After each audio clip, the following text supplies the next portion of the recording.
মুর্দা কখনো কথা বললে মানায়? মুর্দা কি কখনো কথা বলা জায়েজ আছে?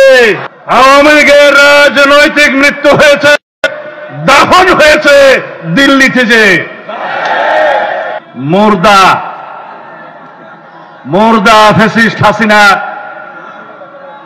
এখন কাফন ফোড়ে কথা বলছে দিল্লি থেকে।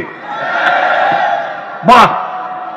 বিএনপির ইতিহাস, বাংলাদেশের বহুদলীয় গণতন্ত্র প্রবর্তনের ইতিহাস,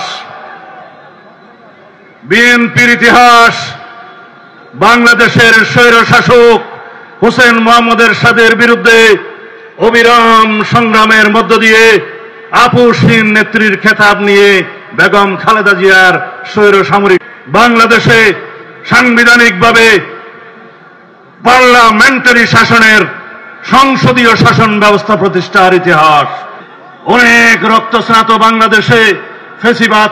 আপনারা গণতন্ত্র কি বাংলাদেশে চিরজীবন প্রতিষ্ঠা, সেই রকম গণতান্ত্রিক এবং সাংবিধানিক প্রতিষ্ঠান সৃষ্টি করতে চান? যদি চান বন্ধুগণ, আমাদেরকে একটি ওয়াদা দিতে হবে। বাংলাদেশে বিএনপিকে আপনারা একটি সুশৃঙ্খল গণতান্ত্রিক দল হিসাবে আপনারা পরিচালিত করবেন, প্রতিষ্ঠিত করবেন, এই দলে অন্তর্ভুক্ত হবেন, এই দলের ছায়াতলে থাকবেন।